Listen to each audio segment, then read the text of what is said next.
Hello everyone, welcome to my channel self learn. तो आज का टॉपिक है विजयनगर साम्राज्य। तो आज की क्लास में हम विजयनगर साम्राज्य का क्विक रिवीजन करने वाले हैं। माना जाता है कि विजयनगर साम्राज्य की स्थापना हरिहर एवं बुक्का नामक दो भाइयों ने 1336 ईस्वी में किया था। इनकी राजधानी हम्पी थी, जो कि तुंगभद्रा नदी के किनारे थी, तथा इनकी राजभाषा तेलुगु थी तथा मुद्रा पैगोडा थी। माना जाता है कि विजयनगर साम्राज्य पर क्रमशः संगम, सलूब, तुलुब और अरावली वंश ने शासन किया था। हरिहर और बुक्का ने विजयनगर साम्राज्य की स्थापना विद्यारण्य संत से आशीर्वाद प्राप्त करके की थी। इसके बाद हम संगम वंश के बारे में जानेंगे। माना जाता है कि हरिहर और बुक्का ने संगम वंश का नाम अपने पिता संगम के नाम पे रखा था। संगम वंश में निम्नलिखित शासकों ने शासन किया था। इनमें से सबसे पहले है हरिहर, जिन्होंने 1336 से लेकर 1356 ईस्वी तक शासन किया था। दूसरा है बुक्का, जो कि 1356 से 1377 ईस्वी तक शासन किया था। तीसरा है हरिहर द्वितीय, जिन्होंने 1377 से लेकर 1404 ईस्वी तक शासन किया था। चौथा है देवराय प्रथम, जिन्होंने 1406 ईस्वी से लेकर 1422 ईस्वी तक शासन किया था। पांचवा है देवराय द्वितीय, जिन्होंने 1422 ईस्वी से लेकर 1446 ईस्वी तक शासन किया था। छठा है मल्लिकार्जुन, जिन्होंने 1446 से लेकर 1465 ईस्वी तक शासन किया था। तथा सातवां है विरूपाक्ष द्वितीय, जिन्होंने 1446 से लेकर 1485 ईस्वी तक शासन किया था।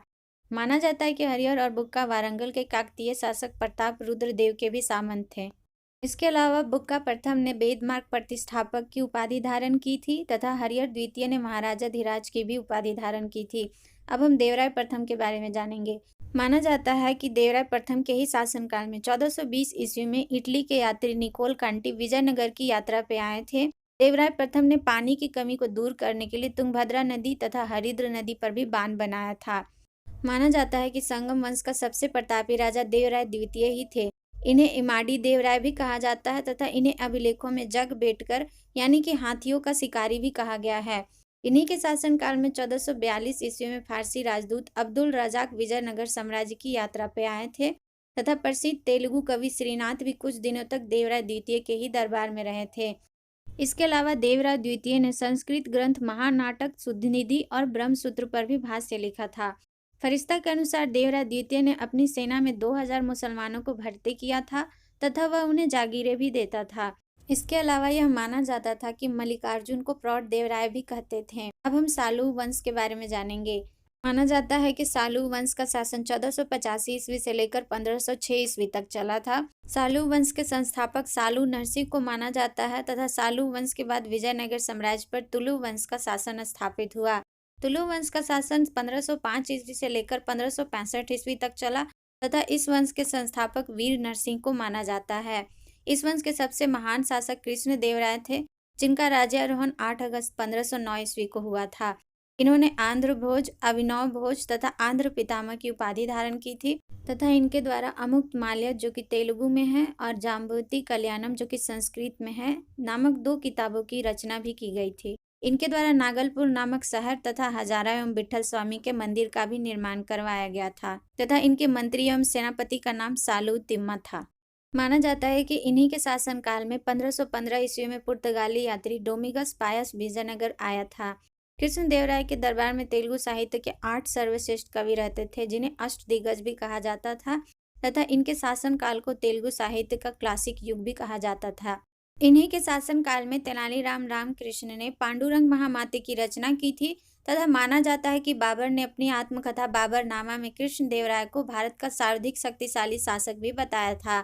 माना जाता है कि इनकी मृत्यु 1529 ईस्वी में हो गई तथा इनकी मृत्यु के बाद इनके भाई अच्युत राया अगले उत्तराधिकारी बने। माना जाता है कि तुलु वंश का अंतिम शासक सदाशिव था। अब हम तालीकोट के युद्ध के बारे में जानेंगे। माना जाता है कि यह युद्ध 23 जनवरी 1565 ईस्वी को लड़ा गया था तथा इस युद्ध को राक्षसी तंगड़ी या बन्नी हट्टी का युद्ध भी कहा जाता है। माना जाता है कि यह युद्ध विजयनगर साम्राज्य और दक्षिण राज्यों के मुसलमानों के बीच में हुआ था। इसमें विजयनगर साम्राज्य का नेतृत्व राम राय कर रहे थे तथा इसमें दक्षिण राज्यों का नेतृत्व अली आदिल शाह कर रहे थे। इसमें बीजापुर, अहमदनगर, गोलकुंडा और बीदर भी शामिल थे। माना जाता है कि इस युद्ध में अपने सैनिकों को विश्वासघात के कारण विजयनगर साम्राज्य की हार होती है तथा इसके बाद हम्पी को लूटकर खंडहर बना दिया जाता है। माना जाता है कि तालीकोट के युद्ध के बाद सदाशिव ने तिरुमल के सहयोग से पेनुकोंडा को राजधानी बनाकर शासन किया था। माना जाता है कि सदाशिव इस वंश का अंतिम शासक था। इसके बाद हम अराविडु वंश के बारे में जानेंगे। माना जाता है कि इनका शासनकाल 1570 ईस्वी से लेकर 1672 ईस्वी तक का था। इस वंश के संस्थापक तिरुमल थे, जिन्होंने इसकी स्थापना सदाशिव को अपदस्थ करके की थी तथा इनकी राजधानी पेनुकोंडा थी। माना जाता है कि वेंकट द्वितीय के ही शासनकाल में 1612 ईस्वी में वोडेयार ने मैसूर राज्य की स्थापना की थी तथा इस वंश का अंतिम शासक रंग तृतीय था। अब हम इसके बाद विजयनगर साम्राज्य के प्रशासन से जुड़े हुए कुछ महत्वपूर्ण बिंदुओं के बारे में जानेंगे। इनमें से सबसे पहला है नायक। इस समय सेना नायकों को नायक कहा जाता था तथा इन्हें राजा वेतन या उनके अधीन के सेना के रख रखाव के लिए विशेष भूखंड देते थे, जिसे कि अमरम कहते थे। दूसरा है एंगर व्यवस्था। इसके अनुसार हर गांव एक अलग इकाई थी तथा इन्हीं गांवों पर शासन करने के लिए 12 प्रशासनिक अधिकारियों की नियुक्ति की जाती थी, जिनको सामूहिक रूप से अयंगर कहा जाता था। इन्हें वेतन नहीं मिलता था, लेकिन इनकी सेवाओं के बदले इन्हें लगान मुक्त एवं कर मुक्त भूमि दी जाती थी। यह पद अनुवंशिक होता था, लेकिन वह इस पद को बेच या गिरवी रख सकता था। तीसरा है कर्णिक। यह एक प्रकार का अयंगर होता था, जिसके पास जमीन के क्रय विक्रय से संबंधित सभी दस्तावेज होते थे। चौथा है उम्बली। यह ग्राम विशेष सेवा के बदले में दी जाने वाली लगान मुक्त भूमि की भूधारण पद्धति थी। पांचवा है रक्त कोड़गे। यह युद्ध में शौर्य प्रदर्शन करने वाले मृत लोगों के परिवारों को दी गई भूमि को कहा जाता था। छठा है कुटगी। ब्राह्मण, मंदिर या बड़े भूस्वामी जो स्वयं कृषि नहीं करते थे तथा किसानों को पट्टे पर भूमि देते थे, ऐसी भूमि को कुटगी कहा जाता था। सातवां है कुदी।